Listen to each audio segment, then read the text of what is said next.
There is a moment in every life when you decide to rise, to stand taller than your fear, to speak louder than your doubt, to chase the vision that sets your soul on fire. This is that moment. And here, we walk it together with stories that awaken, voices that inspire, and truths that set you free. This is Positive Talk with Kevin McDonald, where hope has a voice, and that voice is yours. And welcome, everybody, to another episode of Positive Talk. My name is Kevin. Brishelle is right there. And Brishelle, we get to talk about your favorite subject today, and that is men. Okay, Boys to Men. That's not the musical group, the Boys to Men. It's how to help somebody rebuild their life to become the man and that they really want to be, and that they really inherently deserve to be. But many people don't have any idea that that's even available to them. And we've got, well, who do we have to talk about it, Brishelle? Yes, we have Ralph Brewer here to teach men that there is a way to find knowledge to maybe transition from a boy to a man and what that all means, because I hate to break it to you, y'all, but women are empowering women all over the place and we're kind of leaving the men behind. So I am very honored to have Ralph here today. He has a website along the lines of exactly that called helpformen.com. Go ahead and check that out. Building stronger relationships and lives. But Ralph, thank you so much for being here. How are you today? I'm doing very well. Thank you for having me, guys. I appreciate it. Of course. It is remarkable that, and Brishelle is absolutely right, we have spent a lot of time telling women to help each other and to work together and to communicate with each other and to bond together. And we haven't done that with men very well, have we? No, we have not. I was just talking about this with my men's group today, and it seems like everyone seems to think it's like a zero-sum game. You give all the attention, positive attention and reinforcement to the ladies for good reason. You know, for generations, ladies have been kind of forgotten, and it's just the message is getting out to young girls. You can be whatever the heck you want to be, but it seems like the corollary to that is let's just forget about the dudes for now. They're fine, whether they're young men, boys, adult men, or whatever. They're fine. They've had all the help up to this point. We can just let them be. And we have a lot of young men that feel completely lost right now. And the interesting thing about that is that if we can do what you're advocating doing and rebuild men's lives, it helps women. Bingo. Because I don't know if you know this, Brishelle, but women and men tend to get together and they have relationships. And if you've got, how does that work, Brishelle? Yeah, well, I think that, Ralph, one thing you probably talk about that is humans are different depending on the way you were raised, right? Depending on your age and your background and your family and what's comfortable to you. So when you get in a relationship with anyone, if you can't learn to grow together, we tend to learn to grow apart. And with us not helping each other, being allowing the space for growth while we're in those relationships with men specifically, it makes it a little harder because then, you know, well, women are supposed to be emotional and they're supposed to be this and they're supposed to be that. But when a woman is not emotionally intelligent and then she gets mad at her other partner for having the same thing, but they're not teaching each other anything healthy, it causes problems. And we see that a lot, especially in parenthood. You're speaking my language, sister. We talk about this stuff all the time in our group. Okay, Yes, you've just encapsulated all of it. I mean, it all starts with the childhood stuff. There's if you're a dude who takes in like self-help related material related to relationships, probably because your relationship went south and divorce and everything else, so you're online and you're watching YouTube videos and so forth, we can probably put you as a man into a particular category. And we've seen this for a decade plus that I've been doing this. And that is you're a guy who is very anxious. You're filled with a lot of anxiety. And you're filled with a lot of anxiety in regards to relationships in particular. And you are what we call very anxiously attached to your partners. You always want reassurance. You're always hanging on no matter what. You're always saying, is everything okay? What can I do to be a better spouse? Which all sounds great on the surface, but it can go too far too fast. Yep. Especially if you are matched up, which often happens ironically, with the polar opposite, which is the avoidant person. And yes, there are avoidant women out there. They are in the minority. Most avoidants are men.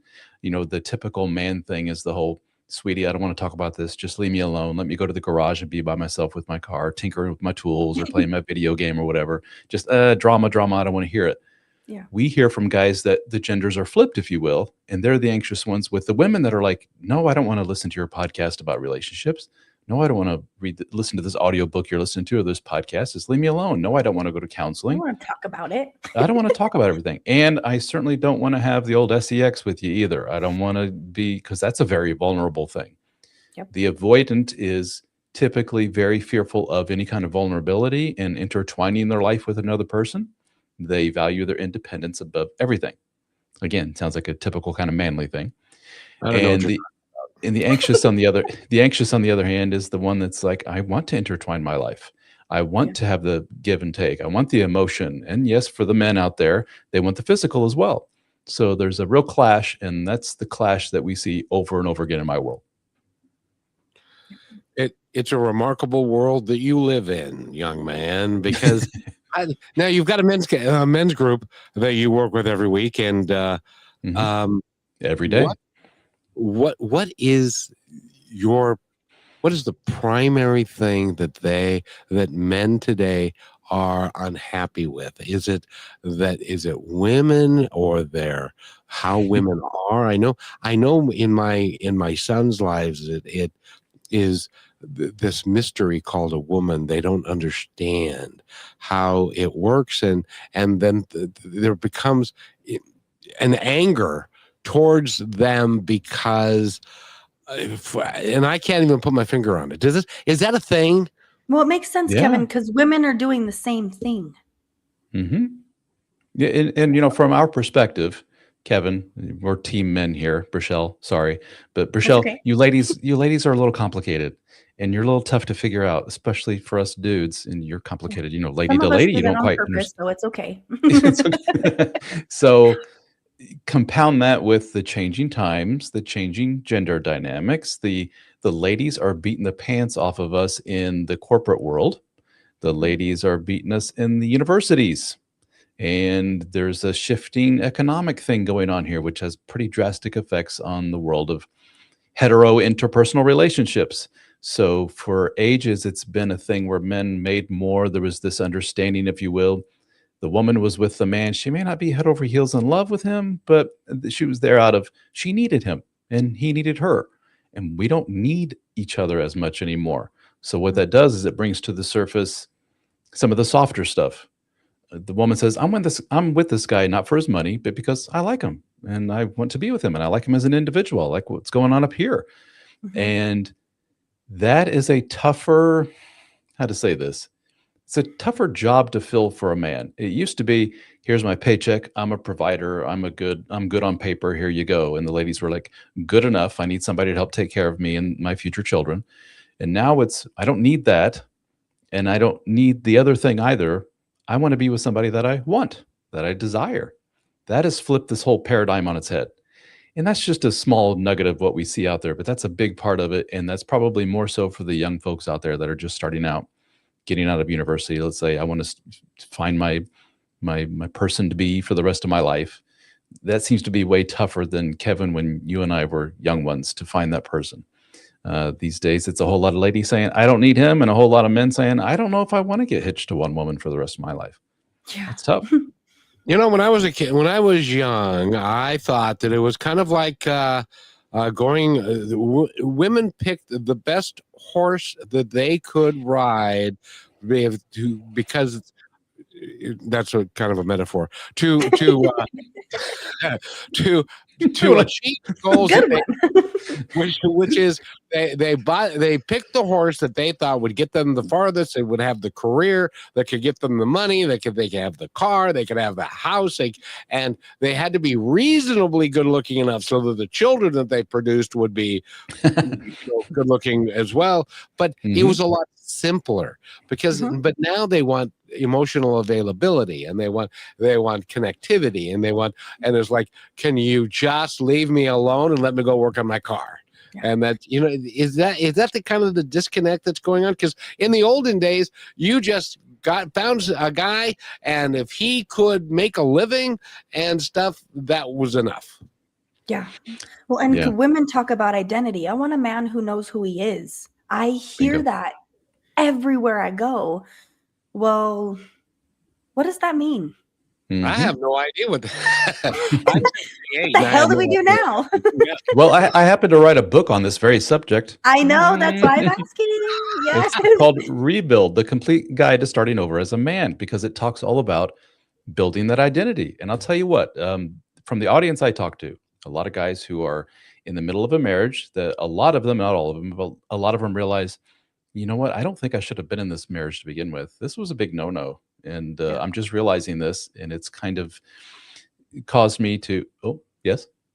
Oh, is that you? He's Okay. agreeing I thought you were with giving me a you, signal just like my ignoring it. audio is out or something. You're saying right here. Okay. I Yeah. was just Well, admitting that, same. and We because all, I was yeah, going to me bring too. this up at one point, and because Okay. So we have those guys. I'm in the middle of this relationship. Maybe I shouldn't be. And this calls into question. Okay. I've been kind of living for this relationship for so many years. Husband, dad, fellow provider, wife and I both work. We keep this family machine running. Has this been a giant galactic mistake for all these years? Most guys don't get to that point. Most guys hang on no matter what, the guys that I work with. Then we have the guys that go through the divorce, unfortunately. Okay, now I've really lost my job as husband. And now I'm father like half the time, if he's lucky, meaning gets to actually see and spend time with the kids. Now I don't know what I am. I don't know who I am. And if on top of that, their life falls apart and they lose their job and everything else, seems to all happen at once for a lot of these guys. They're just left with, I don't know who I am. And I think, Rochelle, what the ladies are saying is, I want a guy who knows who the heck he is. What does he want in life? What's his mission? What does he stand for? What are his values?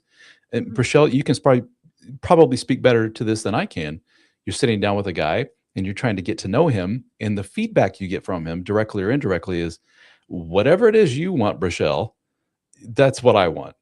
Because he has this attractive young woman in front of him who he sees as a potential long-term mate, and he's like, I don't want to lose this one. And this doesn't come along all that often. So basically it's the early version of yes, dear, whatever you say, dear, which he will carry on throughout his marriage and his relationship down the line.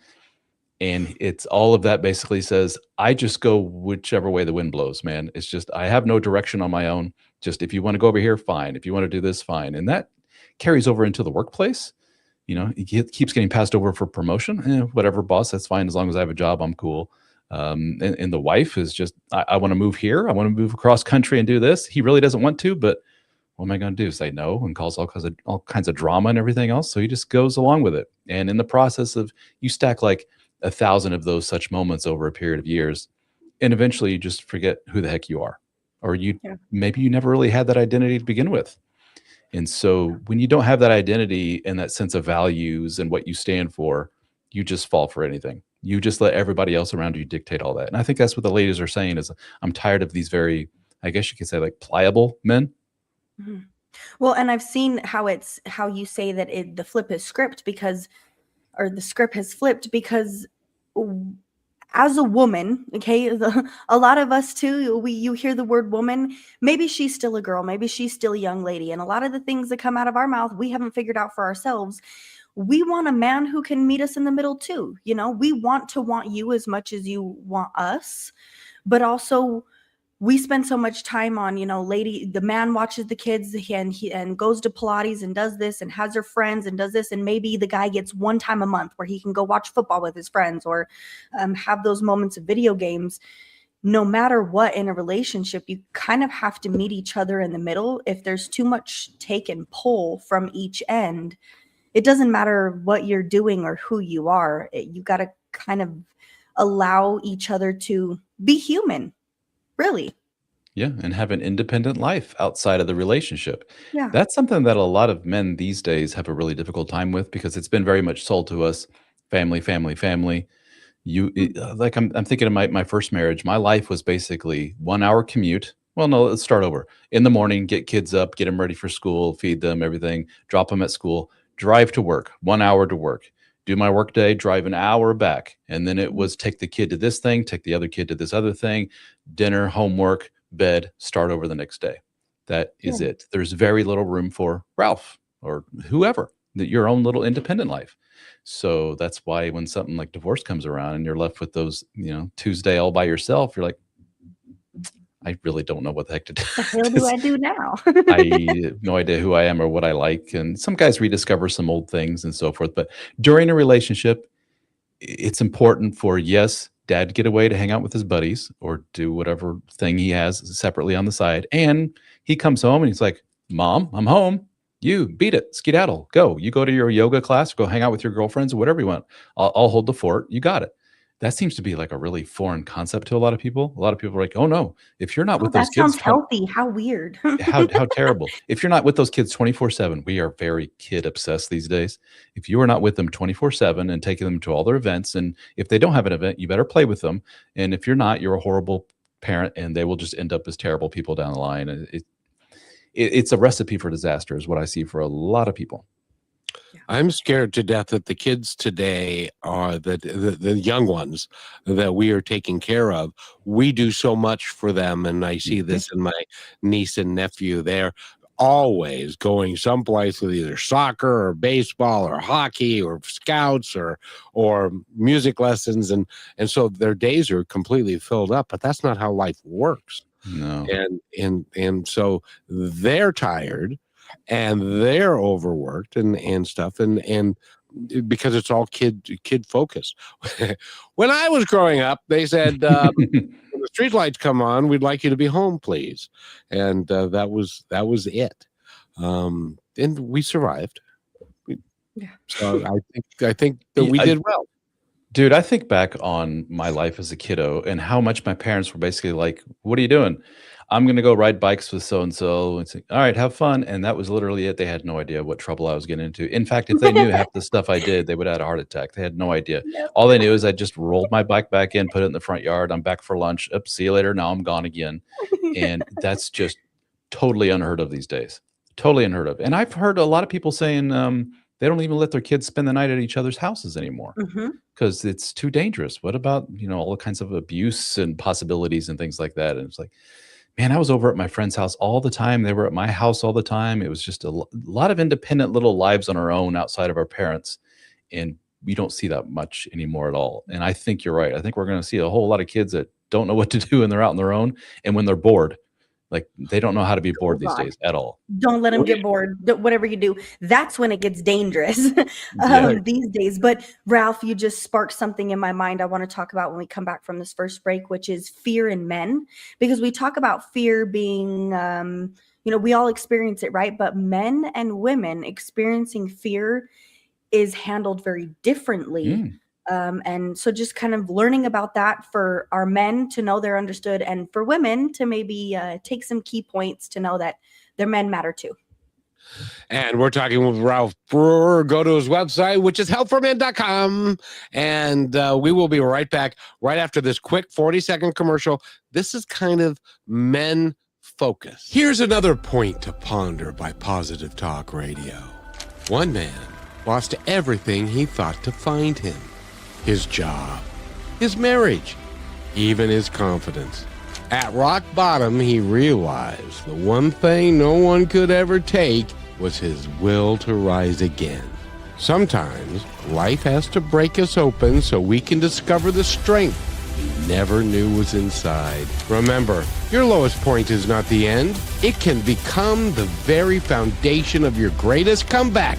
And you are listening to Positive Talk Radio, where stories of hope come alive.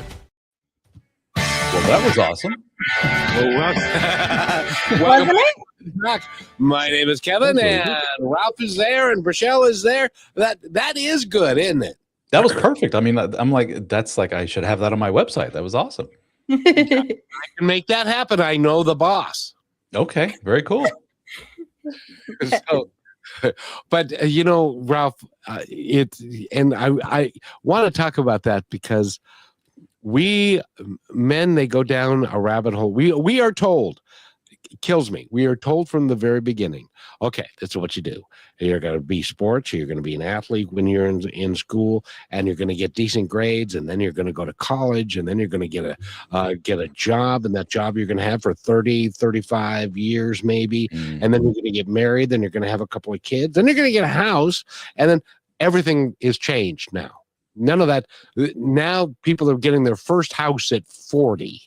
They're in apartment living. They've got their kids are being born in apartments and stuff. And the other thing that I don't see, kids riding around on bikes. There used to be packs of us, and we would go right around the neighborhood in a bike, or we would go grab our mitts and a bat, and we'd go down to the park, and we would play pickup baseball and all that. They don't do that now. You can't go there. No, you can't do that. How do we get back to some sort of a semblance of reality in that world? I think we'll see a pendulum swing. I think it's a little bit like, what's the It's origin of swinging. all that? What's the origin of all that? Is that fear in the parents' Fear. part? Stay put in the house. Don't move, kids. I want to keep an eye on you 24/7. I think that's a big part of it. Video Everybody games is a big fears part of it. that.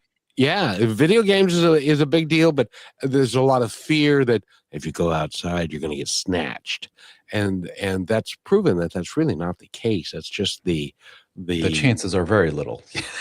yeah. But Well, and on here's top the of that, problem. But you now have the we are, weak pardon me, mom we're with now the are women. millions of people all getting together and talking to each other. So this little story of this kid getting kidnapped up in Seattle is seen by somebody in Texas. So they think that that's a pretty common thing when it's Yeah. one of the bazillion incidents. Yeah, Yep. and it just doesn't happen. Rochelle, go ahead.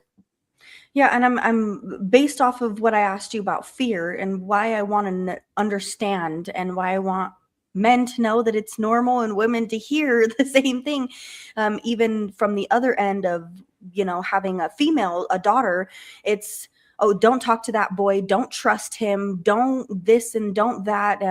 How you guys were talking about, I was the only girl in the entire little circle that we had. There was one basketball court and everybody played on that basketball court outside.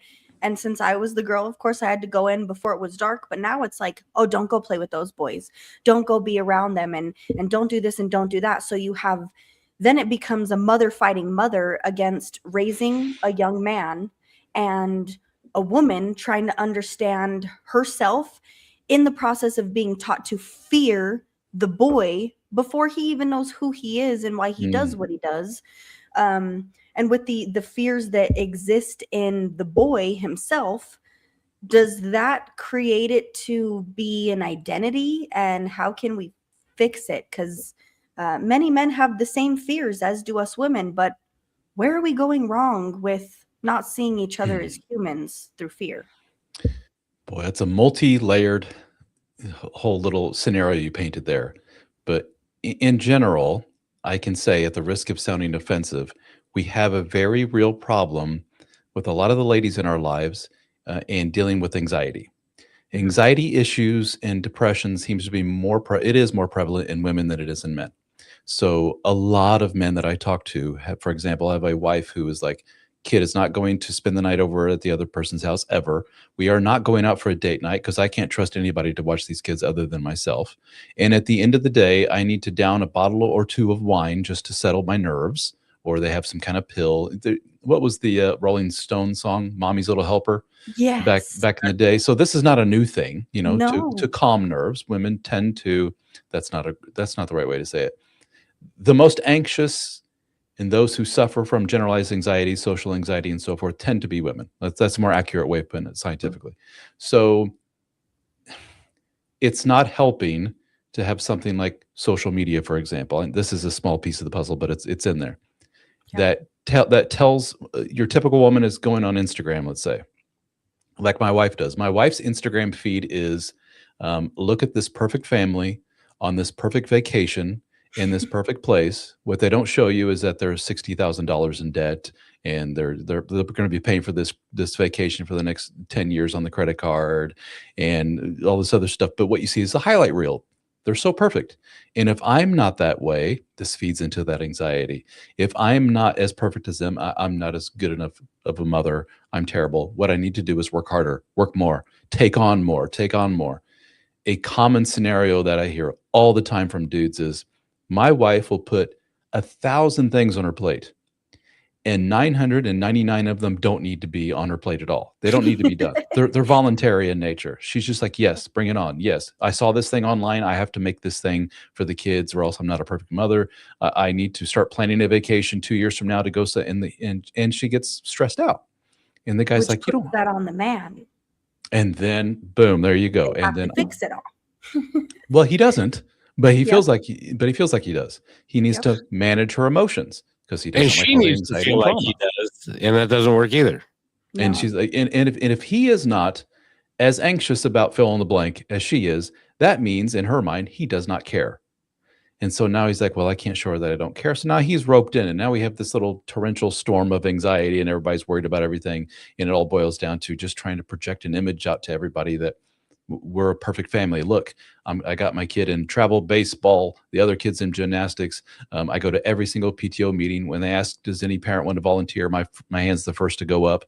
And I put everything that I do and all my kids on social media. Look at me, how great I am. And it's just this, it's just this perfect storm of anxiety issues. That's not helping anything at all. Now, how do we get past that? It's, it sounds kind of Pollyannish, but it all starts at the beginning with how we're raised. It's okay to tell your girl, no, you don't have to be perfect. And here's the thing that really rubs people the wrong way. And no, you don't have to have a marriage and kids if you don't want to. If that fulfills you inside, and you think that's a part of your purpose in life, amen. And as your future grandparent to your children, I'll be here to help you and everything else. But you don't necessarily have to have kids. I'd say that to my girl or my boy. And that's true. Unfortunately, or fortunately, how you look at it, the message generations ago was, it's just something you do. Yes, you'll have kids. You will get married, and yes, you will have kids. There's no ifs, ands, or buts about it. You will do that. It's like, oh, okay. And that put people under pressure of, I better hurry up and find somebody. And then here comes Miss Perfect along. Sure, it's the first girl you may have ever dated. Sure, sure, you're only 17 years of age, but I guess I'll hang on to her. And all We through got to make it college work. This is my only option. It's my only option. And I have to. It's just what you do. You know how many guys that I talk to will describe horribly dysfunctional relationships with their wife, all kinds of toxicity. And I'm sitting there wide-eyed listening to these stories going, what the heck? And then I go, dude, I have to stop you. Time out. Of all the human beings on the planet Earth, you have described to me your wife in very not glowing terms at all. I mean, it's like you've painted the worst picture imaginable of this woman. Why her? Because it seems like you don't even like her. So why her out of all the human beings on the planet Earth? And the guys will say, usually, it's just what you do, man. You get a girlfriend and you get married and you have don't kids. make each other suffer. That is not what you do. It's not well, it seems to be that's the plan. And that anxiety is sure not helping all that. Fear.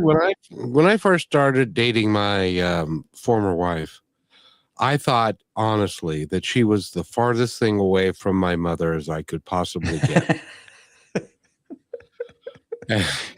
and I know where this is going. And after our marriage ended, my sister said, she was just like your mother. And it's like, I did. Why do we do that? Is it it's the old there's a I'm not a psychologist, but there is a psychological theory called imago theory, IMAGO, which is basically you're attracted to your parent in a way. It's what's familiar, it's what's comfortable. You subconsciously see little things that make you go, it's like, fitting into a glove here. It's just, we just fit together. Two Lego pieces. This was meant to be.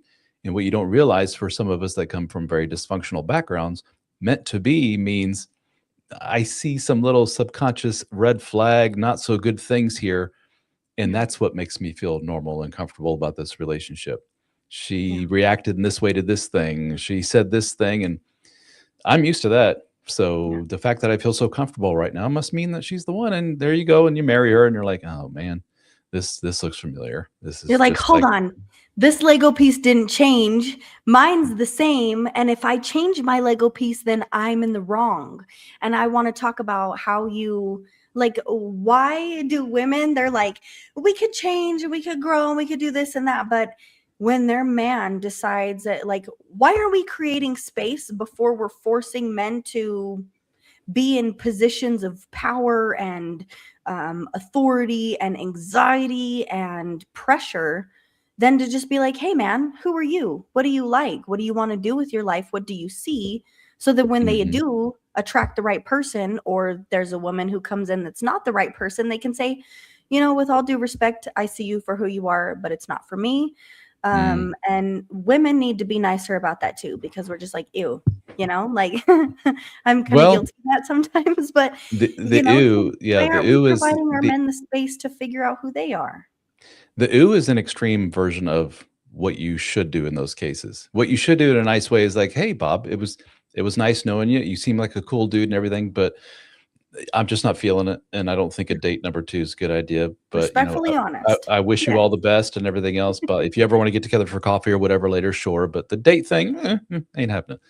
Yeah, it hurts. It's rejection, but it's better than or the what are the ghosting as they call it these days? Just completely ignoring, like going away, disappearing. That's the most common these days. But what you're saying is something that I preach to men an awful lot, which is, we can take some pages from the book of women in their mindset. Not all women, a lot of women in their mindset and relationships is what you call very pragmatic. A lot of women that I talk to are like, I'm on the market. Here's what I need. Check, check, check, check for a mate. And if he doesn't check these 3, 4, 20,000 things, then he's not the one for me. And they're like, next. Men, a lot of the men I talk to on the other hand are like, I have like these 2 things, and maybe she needs to have one of those or half of one, and then good enough, right? And when you ask him again, why of all women? Well, it's just what you do, number 1, and number 2, she didn't run away. She liked me, and she was nice. It was like, another common thing I hear. She was just like one of the guys. There was no drama. There was no histrionics there. There was no whatever. It was just, she's like one of the dudes. I can talk to her about anything. Very comfortable around her. Can joke. She has a good sense of humor. We match in that way. So it's interesting. But there's so many different roads we go down with this conversation. I'm aware. And how we get here. Yeah. Sorry for opening the book up. And Brishelle, how do we get to his website and the name of the book, please? Yes, go to his website, helpformen.com. He's got quite a few books. We'll talk about Rebuild is the newest one, if I'm correct, right? You got it. Kate, 2 months ago Rebuild now. is the newest one. He's got quite a few. So go to his website, 5 which is total. Help for Men. Sorry, go ahead. I said 5 books total. Sorry. Yes, 5 books total. And I love how you've made it for any age, any realm, any situation that you're going through. There's a book for you. So seriously, go to his website. And then after this halftime break, we'll be right back because me and Kevin are blowing up with questions. so stay tuned. I want to ask, how come I always got put in the friend camp? We'll be right back. You're listening to Brushwood Media Network, the best in syndicated talk, news, and entertainment shows. Are you looking for your daily dose of inspiration? Stay connected to all your favorite shows, music, and news with the Brushwood Media Network app. From Positive Talk Radio to Greatest Vibes Unplugged and so many more uplifting voices around the world, everything you need is right in one place. It's easy to use, too. Always available and designed to keep you inspired 24 hours a day. Go to brushwoodmedianetwork.com and download the app, and you will always have Brushwood Media available on your smartphone. Download it now and make inspiration and music and conversation part of your everyday.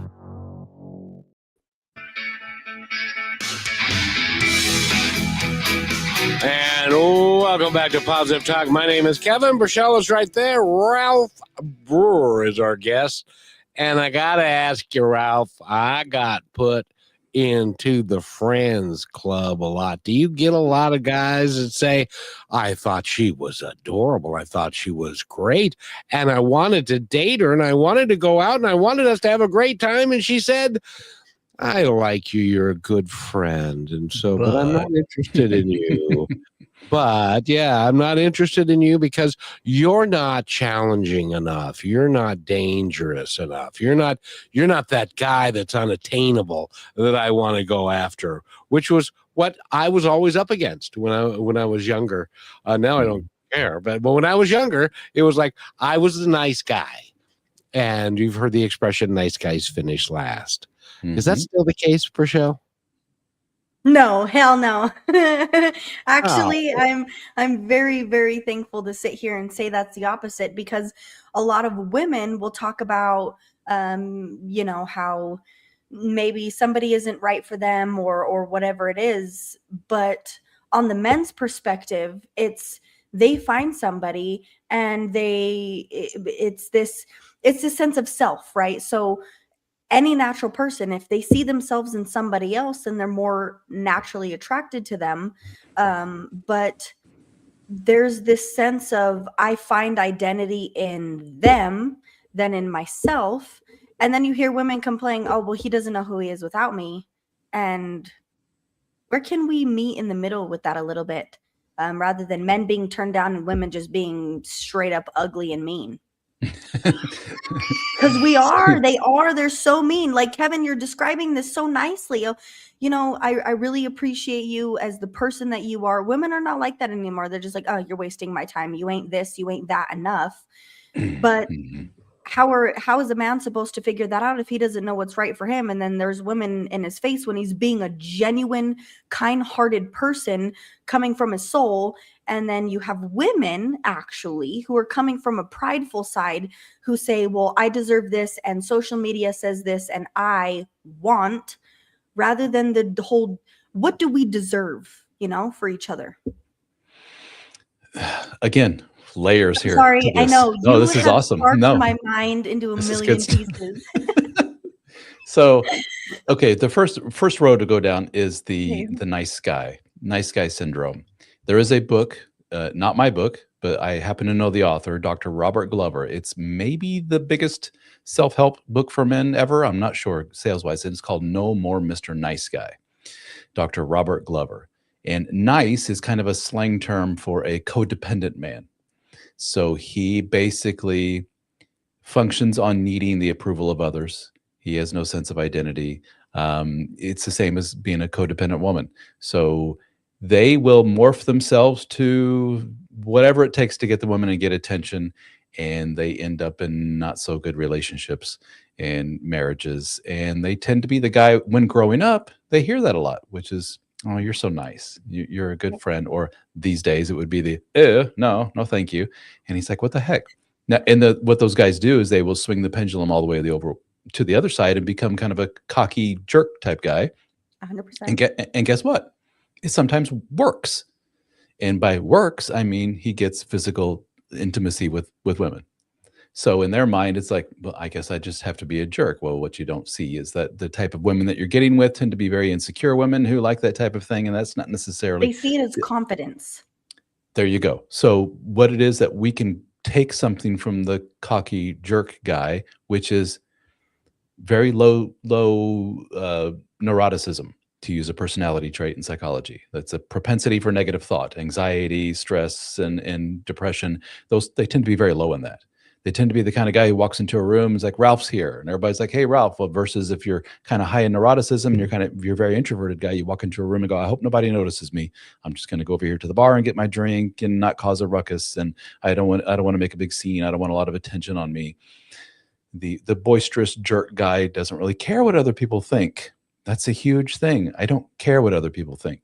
So to your point of a guy who, let's say, puts himself on the market and says, I'm looking for a girlfriend, first 10 women he goes to, they don't just say, oh, no, thank you, it's nice meeting you. They say, ew, yuck, get away, weirdo, no, baldy, whatever, right? You're way too nice. You're weird. I'm not protecting here at all with the baldy Yeah. thing. So That's so sad.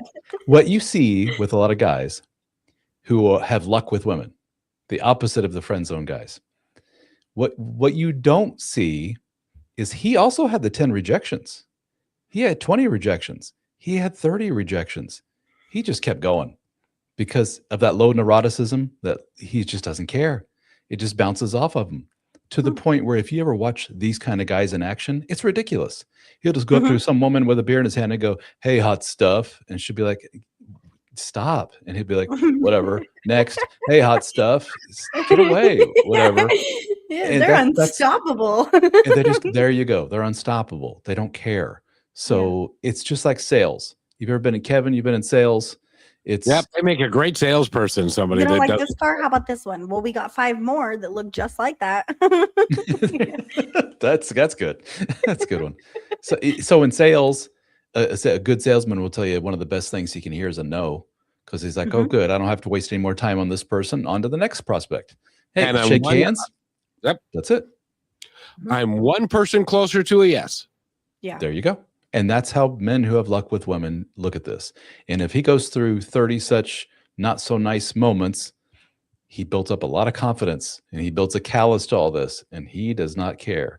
And that is very attractive to a woman because he knows who he is and he's not dependent on all these women who give him all this attention. So he's just like, your loss, on to the next one. And the Yeah. woman's like, whoa, now hold on, wait a minute. Hold on a second here. As opposed to the guy who goes online and starts all women are trash and blah, blah, blah. Who do you think is going to have better luck with women? So I don't think much has changed in that regard. I think that's the way it always is. I think we're just much more aware these days, and we're all so hyper communicative thanks to the internet and everything else that we're all comparing notes about all this stuff. But it all goes down to the same thing. It's just your sense of self-worth and who you are and how comfortable you are with yourself, how secure you are with yourself. Mhm. Really secure, extroverted, low anxiety people have it easy in life. They live life on easy mode. The rest of us who have at baseline a lot of anxieties and aren't so confident in ourselves, everything is just exponentially more difficult. And that goes big time for the romantic relationship thing, for sure. So I want to flip the perspective here, because what I'm hearing you say is everything that a girl will talk about being negative, right? You go to the bar and you have all these guys that hit on you and this and this and that. But isn't that a positive for not only the woman to realize what kind of man and energy and conversation she wants to have when she finds the one, but can't that be good for the man too? Because then he figures out how to understand not only himself, but who is willing to spend his time with him that's worth it rather than waste it? Yes, but not if you're a guy who has a very innate sense of scarcity when it comes to relationships. Yeah. Like Okay. I don't like I maybe have 2 women out there that I can get and that's it for the rest of my life. Some guys really think that. No one will ever want me. I have a lot of divorced guys that I talk to. I got 4 kids and I got them like more than half the time. No woman's ever going to want to be with me. I'm like, Women say the same think thing. again, dude. Exactly. So then we have a lot of single mothers out there. Like single mothers are a pariah these days. Nobody wants to be with them and all this other horribleness. No. Again, it's just mindset. If you're with somebody and you're sticking to the divorced person thing, and that person goes, "Oh, you're divorced and you have kids," you go, "Oh, hey, no big deal. You know, if we're not a good match, we're not a good match. Have a good one." That's easy for me to say as a guy with a sense of abundance. I also happen to be married, so then it is for a guy who has an innate sense of scarcity of like, I'm lucky to be sitting across from the table from a woman. Period. So he hears that.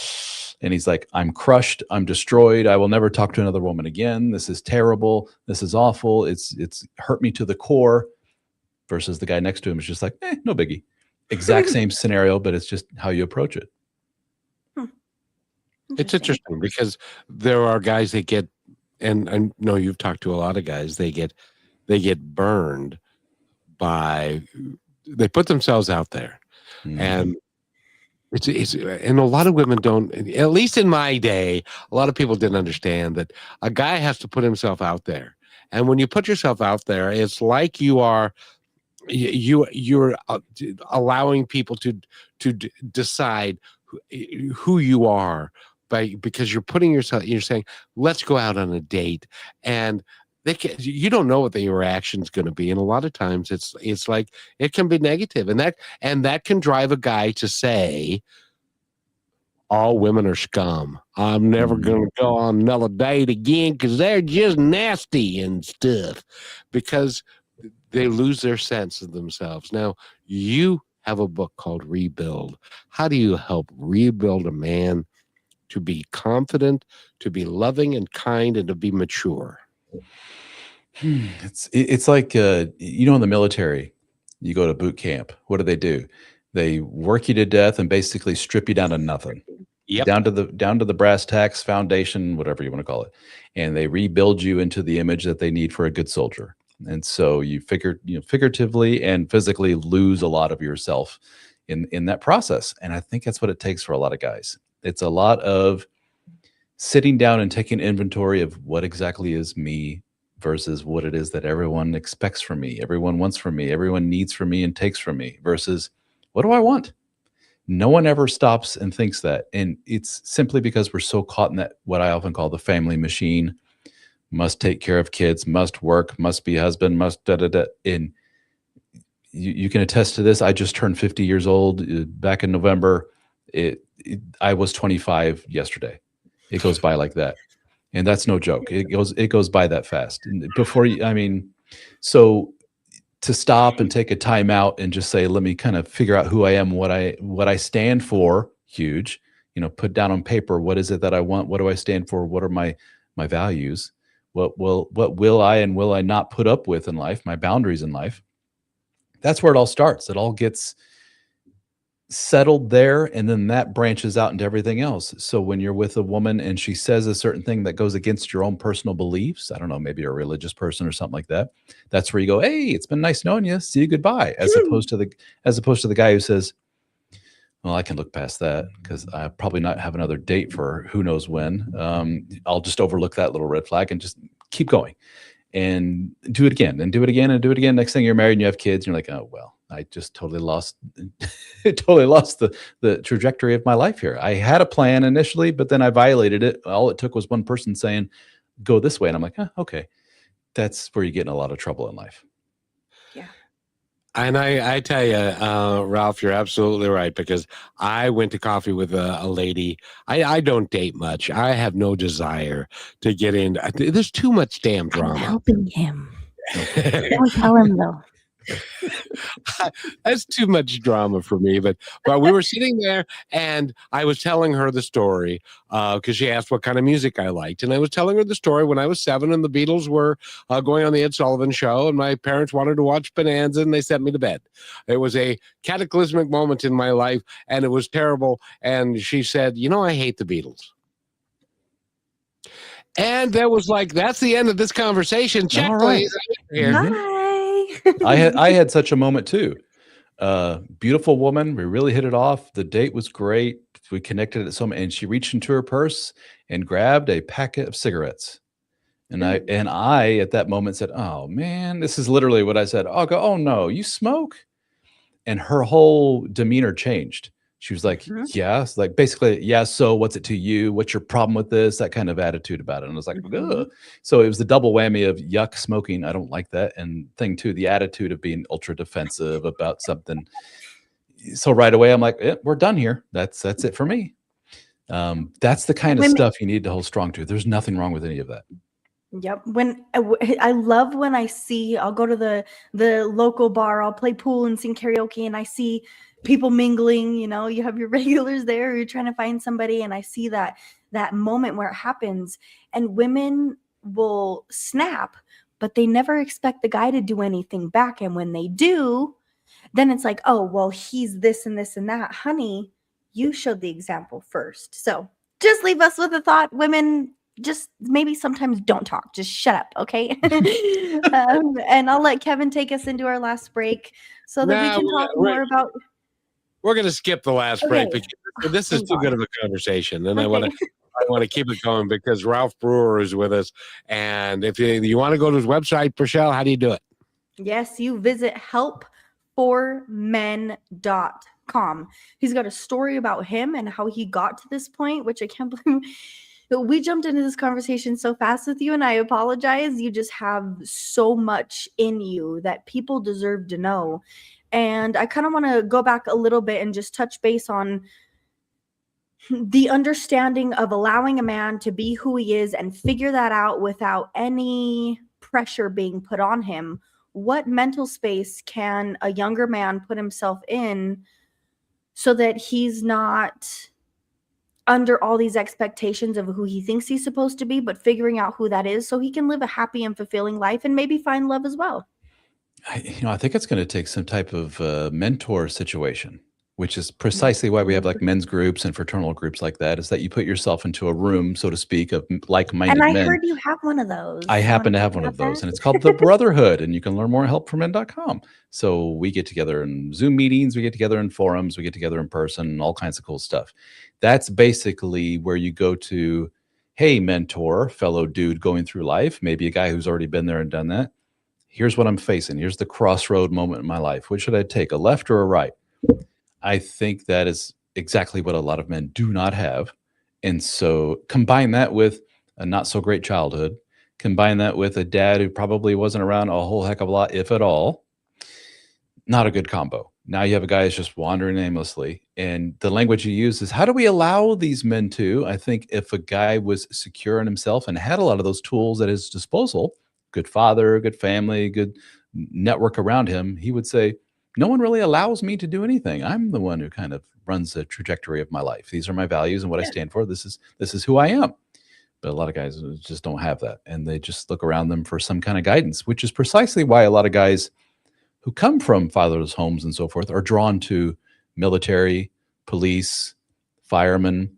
Those are all very stereotypical, tough, manly things, but they also have a really important core group of men. They're all working together on something and in dangerous situations. That's also another real bonding moment for a lot of guys. So it seems like we kind of naturally find that on our own if we're left on our own. But you got a guy who didn't have that in high school, except for maybe he's on the sports team. He goes to college. He's probably not an athlete in college, so he has to find that in some other way. He hangs out and goes to frat parties or something like that. Very loose, not very deep relationships in that way. He's too busy doing his school, doing his classes so he can get the degree, so he can get the job. And once he's in the job, he probably quickly, if he's like a lot of guys that I talk to, finds the wife and the kid. And you notice there's not a lot of personal development in there at all. There's not a lot of me time, the good selfish stuff. And that's probably what we need more of. We have a lot of the bad selfish stuff, I think. Some of the stuff you're talking about with the ladies, like, who is this guy to talk to me type of behavior. And then we see a lot of guys like, I'm eschewing any kind of relationships at all. Forget it. I just want me and my video games. Just leave me alone. And I'm not going to say the P word because that's probably not good for your algorithm, but the adult entertainment that's what I call it. That's a not so good thing with the young men these days too. That takes a lot of their energy and redirects it where it doesn't need to go. Man, we got a lot of stuff working against us. So really it starts with you dads out there pulling your young men aside and just saying, let's go this way. Let's put that down. Let's do this instead. And to be gentle about it. Well, men don't operate on gentle too well. Men operate on direct. It's funny you say this. Okay, I see that. I wrote a book for men about sexless marriages, dead bedrooms, and it's for men. It's called The Dead Bedroom Fix, and that's my best-selling book out of all of them, like by a long shot. Believe it or not, I know, surprising. Damn, that's sad. Yeah. Deal.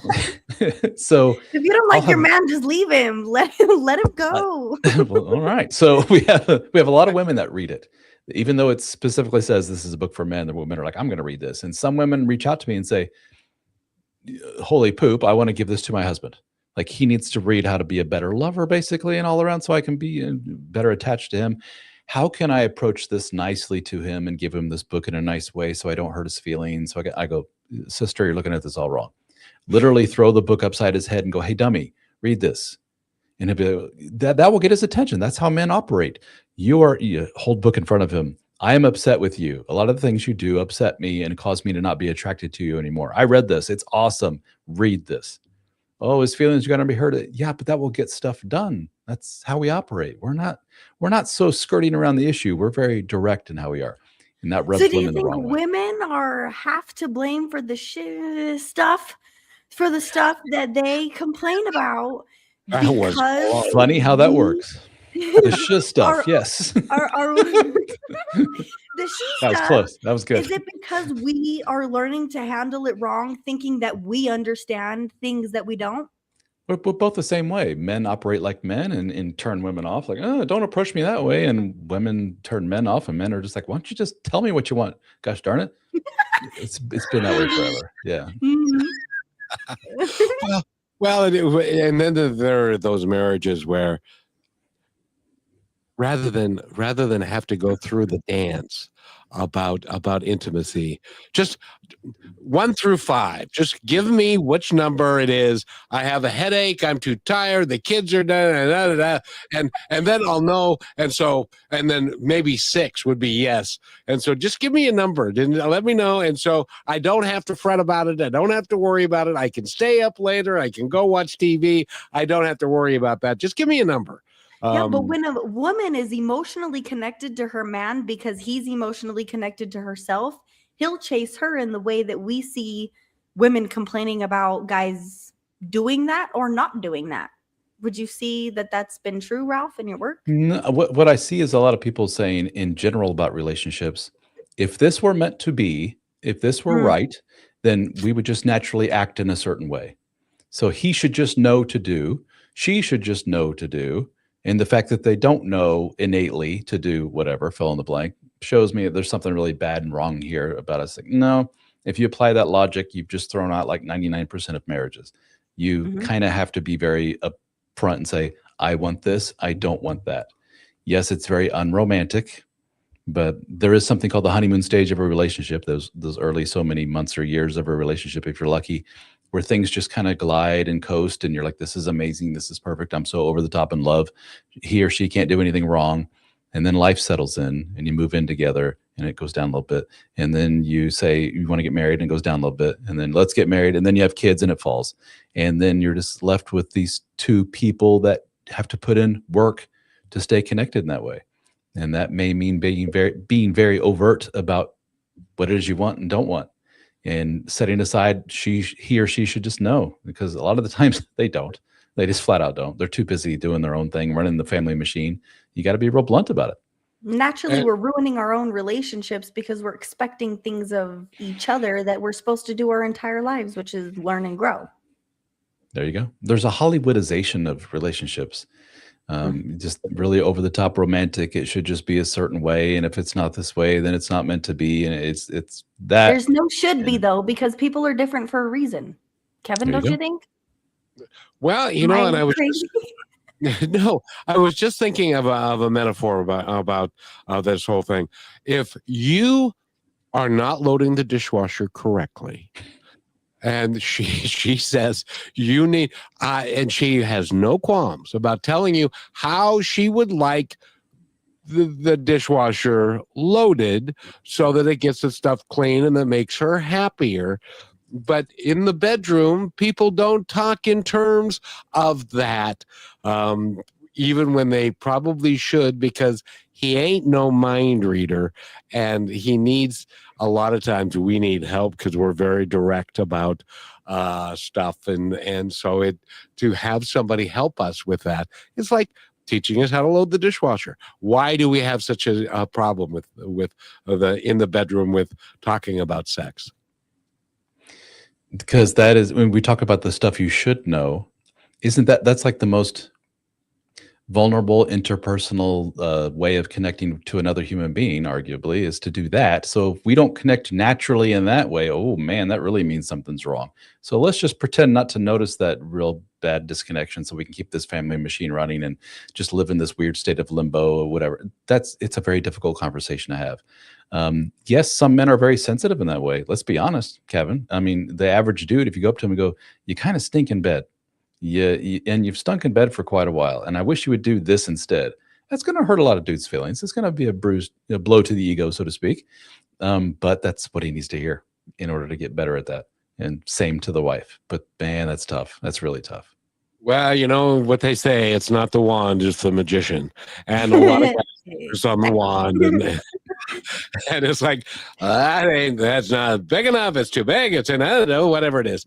But it's not the wand, it's the magician. Something about motion in the ocean. I'm trying to think of. Ocean motion. And you know what? This is a lesson for our ladies too, because we're so hard on our men with what there's women also have that when it comes to a man where they're like, she's this or she's that. And maybe to just learn each other more through the act of love and life matters more than your partner getting 10 or 15 or however many experiences he did before you. And now he's great at what he does, but you're mad about that too. So usually that's flipped, where the men are very sensitive to their woman's previous That's why partners. I'm saying it, is because we hear it from all these opposite and dispositions of each other based off all these things. But point is blank, we're human. We all go through these things. We have a soul self that feels and experiences more than our human is able to understand. And maybe we should just start to meet each other where we're at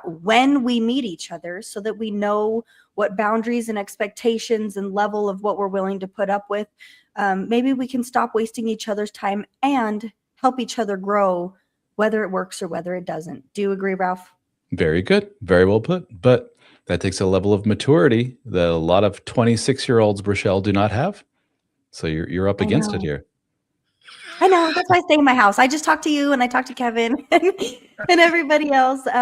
But we deserve the time to take without being rushed of expectations of social media or past experiences and generations.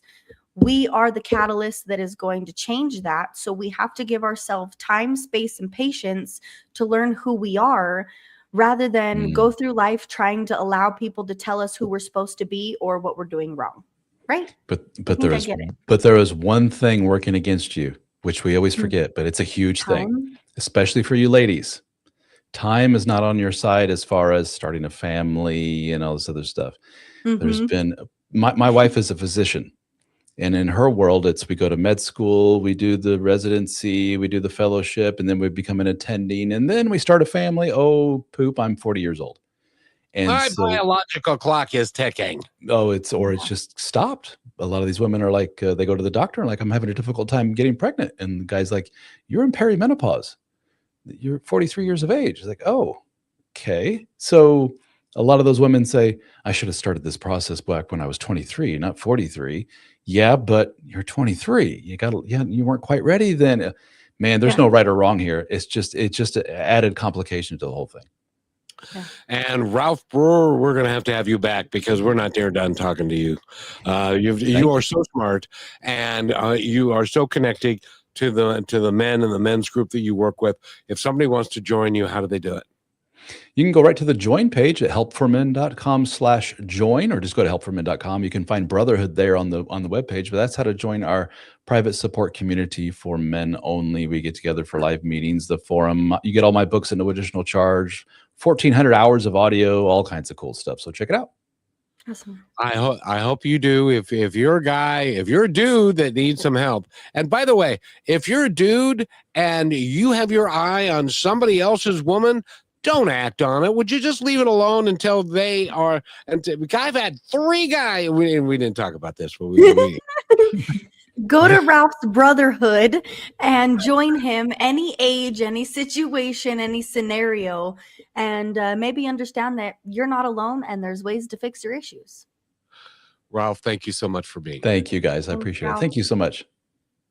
And have a great day, everybody. Thank you for being part of Positive Talk with Kevin McDonald, where stories inspire and voices remind us of what truly matters. May today's conversation give you hope, courage, and a reason to keep moving forward. And just remember, till next time, be kind to one another, because each other's all we've got.